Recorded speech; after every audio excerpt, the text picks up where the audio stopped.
You know, it's so funny.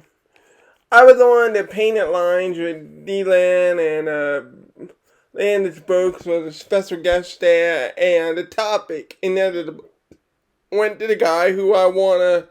Okay, let's be fair. We'll start it off with your own beat, but everyone shot the bed.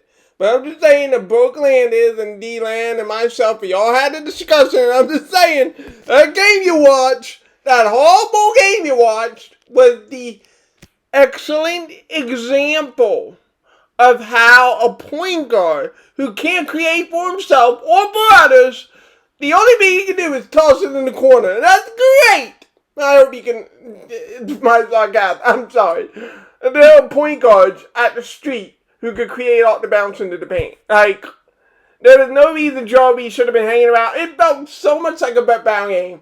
We ran so many dribble handoffs for Seth Curry. It was fucking ridiculous. And obviously we missed every conceivable shot possible. One of the reasons, let's talk about it. Why do they miss those shots when they play that way? Why do they miss those shots? I'll tell you why. It's easy as hell to read. It's easy to read. It's easy to read. It's not hard. It's going to the corner off of a bench, quote unquote, dry because it's not really getting to the paint. Oh my God. There was this one crucial possession late. He gets all the way to the rim. He looks further to the other side and instead of, I can't stand to watch it anymore. Give me a normal, breathing NBA 6'2" or slightly above point guard. Give me a normal human being at the position because it's fucking ridiculous at this point. Giorgio, please come back. You know, when your bum is right, well, I can't stand to watch it anymore. It boggled my mind that this guy is your primary ball handler. 6 turnovers. 6! One of them was really iconic. So they're in the middle of the comeback, right? And Ben gets the ball in a scramble mode. Danny Green is trying to pop to the corner, and he just overthrows the pass. It wasn't a hand in front of him or anything.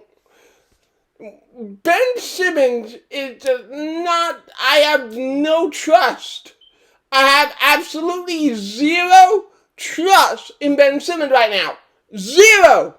That's how much trust I have in Ben Simmons. Zero. I have zero trust in this guy right now to run anything resembling a half-court offense. The book is out on how to beat the Sixers team, which, by the way, is now a second seed, one full game behind the Nets. The book is out. How do you beat the Sixers? Claw the paint. If you got a guy like Steven Adams, that's great. Big physical center, can get your own beat out in the comfort zone, out of mid-range shot, and it wasn't falling tonight. So, get the big physical buy there. Claw the paint. Don't give up those open corner shots. Can Ben create on a dime for anyone? He can't even create quality looks for himself. What makes you think he's going to create quality looks for someone else in the half court? It's, oh my God. Part of me, half of me, wants the second out exit. Because it's going to take that for everyone to admit you can't play basketball like this. I want to put things in context. The Brooklyn Nets scored 135 points. And before we get to the Kevin Durant thing, Kevin Durant just put up 17 in the 18 minutes. Even if you take Kevin Durant away, it was still a blowout. The Nets got anything they wanted. And we're here executing a dribble handoff. The crucial turnover with Joel Embiid in the paint. You have Steven Adams and Zion Williamson converging on a double team. How much longer do I have to watch this? How much longer do I have to watch our offense being stymied because, and it wasn't just Ben, oh my God, right? Seth Curry, Shake Milton. What a shit show for playmakers. This is how you beat the Sixers. Ask them to beat you over the top of their ball handlers because we have none. Zero. We tried Pelicans, come on, ball handling. And you saw how that went, even though he had a couple of shots, but who cares? You lost by double digits. So who cared about the shot you hit, right? This is just annoying. It's annoying. Because should Joel Embiid be hanging around the perimeter for 75%? No. He shouldn't. You should have a guard. When you run those screen pick and rolls, you should have a guard who is able to get deep enough into the paint to draw the big man away from Joel so that Joel can get some easy looks. It isn't just that, can Ben coexist with Joel? When Ben plays like this, he can't coexist with anybody. Period. That was dreadful. And they were like, everyone paid terrible. He is the point guard. What do you think happens when he falls off? When your point guard falls off, it is exactly like NFL football. When your quarterback falls off, your football team falls off. When your point guard falls off, your offense falls off. When these games happen, you are 65% likely to lose them. Unless Joel Embiid goes off. When these games happen and Joel doesn't go off, you're 100% lost every time. I hate looking at it. It's so fucking unconventional. It's unconventional when it works. But when it doesn't work, it's not only unconventional, it's just, it's ugly. It's seriously ugly. It's like a Frankenstein of basketball.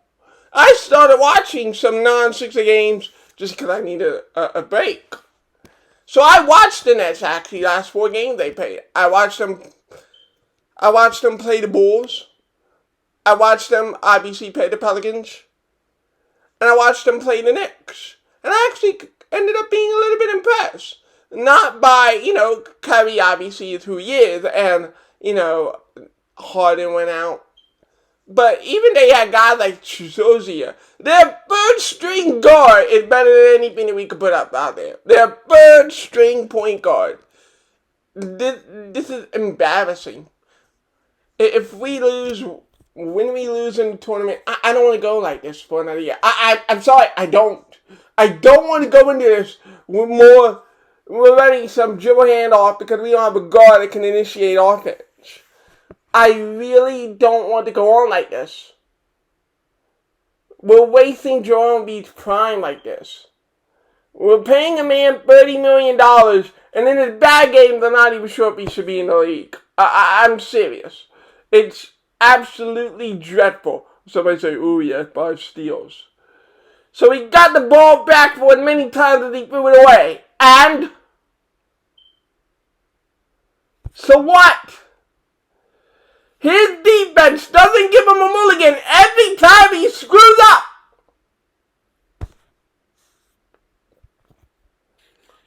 I can't stand to watch it. So it's like, we talked about it. If you traded Simmons for a Beal. First of all, this game reminds me, why the fuck will Washington take this shit? Give me a good reason why Washington would take that. We have our own transition in the paint point guard, so we will take the guy who should play power forward, but even then he finishes at the middle. You see that shot that basically went off the glass? I am done with this guy. 5 years. 5 years in the NBA, and this is what he has to offer. It compromises the team. Your defense ain't that great, I'm sorry. I mean, obviously you're great defender, but it's not that great. You could be an offensive 0. And it isn't just his own points. It's not, Sixer Universe is upset that he scored less or 10 points. No, I'm upset that his putrid, pathetic excuse of offense made it so that Joel Embiid basically shooting mid-range jump shot. So that Seth Curry and Danny Green have to shoot contested 3-pointers because everybody and their mama knows where the ball is going to go. It's infuriating. At this point, develop Tyrese Maxey. I just can't stand to watch this. I'm a fan of the team, so I will. But if we run into a typical... Excuse me for a second. This stupid light system. Yeah, so excuse me about that. But that night, that light going off really does feel like, oh, the Sixers title chances. We're here trying to win a championship with Ben Simmons. Any playmaker, come on! Ben Simmons is our primary playmaker. Ben Simmons is our primary playmaker. I don't think he can be a primary playmaker of any team. So when there's the comparisons to, there's a Scotty, there's a Giannis. Giannis Antetokounmpo became an All-NBA player by his third year in the league. By Giannis' third year in the league, he was already an All-NBA player. We're still in year, technically 4. Remember, his rookie year was injured. So technically this is year 4, but it's really year 5. We are in year 5 of this man's career, and he still can't create his own shot at the rim. Year 5. 5. Not 1, not 2, not 3. Technically it's 4, but really it's 5. He had 5 training camps, and he still can't hit a shot at the rim. And even with his post game, he should be able to create separation. You're 6'10", 240. You should have an Amari Stoudemire level impact in the post. You should be able to dominate with your speed in close quarters. How are you not? How are you not? I mean... You're not even dominant with your physical attributes anymore. Your on-ball skills were always pathetic. But now your physical dominance doesn't even exist. So if you really think that Washington is going to trade this for Bradley Beal, I would love to see it happen for many reasons. One of which, and most importantly, is getting a far superior player. Never put Ben Simmons and Bradley Beal in the same conversation, in the same context, ever again. Because it's just not real. Ben Simmons will have to improve leaps and bounds to ever get to the talent of Bradley Beal. You put Ben Simmons on that Washington team, and they already are a lottery team. But I guarantee you they would sink the Houston levels of putrid with Ben Simmons and Russell Westbrook together. The name of a primary point guard, remember this, it's not to hit corner threes. The name of a point guard is to make it easier for your teammates. Not just to hit corner threes, by the way, to score the fucking basketball. That is why you play point guard. You are my primary ball handler. Facilitator, you call. Okay, even as a facilitator, your facilitator had 6 turnovers. Your main number 1 objective is to get a quality shot in the offense. But if all you're doing is hunting these corner threes, you're not going to get quality offense. I am sick and tired of watching it. Yeah, even in wins, it is so unconventional. A lot of, the opposite side of this debate is really like Okafor, no Okafor. Remember all that happening. This is the same thing. Go watch a non-Sixer game. Go watch another game where you don't have this hunting in the corner. Go watch another game where the ball doesn't automatically stop at the free throw line. And you'll see actions, you'll see ball reversals, you will see an aggressive offense from damn near, they're a lottery team. Watch how the Pelicans played offense. The ball never stopped when the Pelicans were playing offense. Zion Williamson able to take a quick first step. I am so jealous of Zion Williamson. You want to play a game like Ben Simmons, play it like Zion Williamson. He's the guy who can play the paint, literally, Zion and Ben, for a while now, we were like, how is Zion doing this and not Ben? Well, Zion, he has way better handles than Ben Simmons for starters. And the other thing is that Zion Williamson actually looks at the rim. Oh, an 8 assists. Oh my God, think about it. You can have a good offensive game and get your teammates involved. It's possible to do both of those things and be a part of a competitive team. That is entirely possible. It has been in the realm of possibility. It's not some ball hog Stephon Marbury kind of. I wish sometimes that Ben Simmons was Stephon Marbury. You probably don't even know what I'm talking about. I wish sometimes he was Stephon Marbury. This is absolutely a joke. Oh, but if you did like that performance, if you did like that floor game, I have some great news for you. We played them all night. And yeah, I am so sadistic enough that I would watch that game too. I said I was going to start with Embiid, but I want everyone to understand. Embiid shooting these mid-range jump shots because his guard can't collapse the paint. Tobias having to get difficult looks because, wait for it, Ben Simmons throws to the corner. Your guard should create, it should be easy. And then you play Shake Milton and you feel as though there isn't much of a difference. That should not be the case. There should be a difference between my starting guard and my backup. That there isn't a difference tells you everything you need to know. So yeah, everyone struggled. Joel Embiid struggled. Tobias Harris struggled. Danny Green and Seth Curry struggle. It's because our offense is actually very easy to guard. Claw the paint. You know, if you're able to neutralize Joel, which is very hard to do, but if you can do that, you can expose the fact, and this happened on every loss.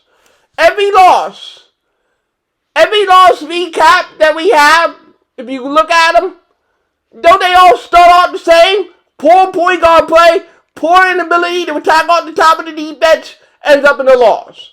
The guy can't play point guard, he can't even masquerade at it anymore. That's how bad it's been this last month. He can't even masquerade.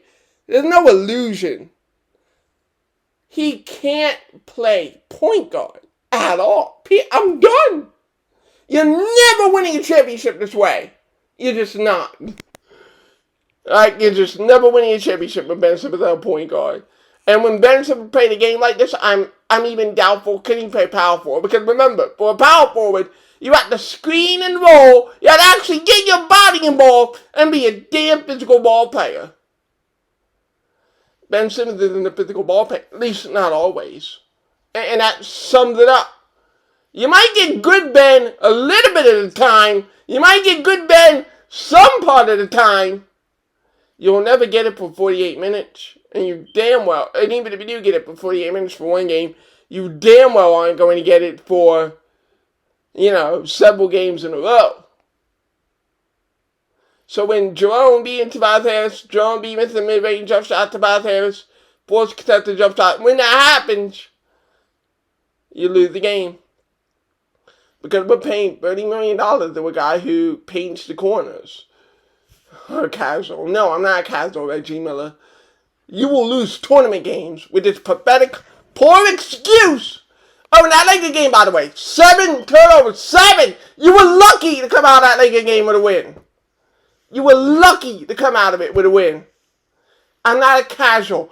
You can't win games against even the lowly Pelicans, let alone the Brooklyn Nets, or, we would talk about the Milwaukee Bucks. There were turnovers in the second half of that Bucks game. If the Sixers lose in the playoffs, I believe that this will be revisited, and I believe our sanity will also be restored. Some will say, ooh, because they like Carson Wentz. Carson Wentz played terrible football. Just like Ben is playing terrible basketball right now. And maybe they can step out of it one day. Maybe they can elevate themselves. Maybe. Hey, it's within the realm of possibility. There's something else also within the realm of possibility. Will Ben Simmons get another $30 million contract when this one expires? No. When this one expires in about 3-4 years, he'll be 28. He'll be a 28-year-old, and if he keeps to his career the same way he does now, no one's going to call him the promise. He's a poor man, Lamar Odom, Andre Iguodala, etc., so forth. Yeah, I'm not paying that $30 million. I'm sorry. There are better ways to use that money. There won't be kids coming out the next couple of drafts, or kids hitting restricted free agency where you would rather put that money in. Seriously. We're going to pay $30 million to give me someone who is a very consistent, literally. If we did have that type of third option, we could have elevated the pressure off of Toby and Embiid, and that would have helped us. You know, Lonzo Ball was sitting out with hit back. Would I rather pay Lonzo Ball than Ben Simmons? Yeah, we got there. Lonzo Ball is a better, complete basketball player than Ben Simmons. Don't ever say that the guy who can't hit at the rim is 80% complete. There is a lot to his game that he has to work on if he ever wants to be what people thought of him.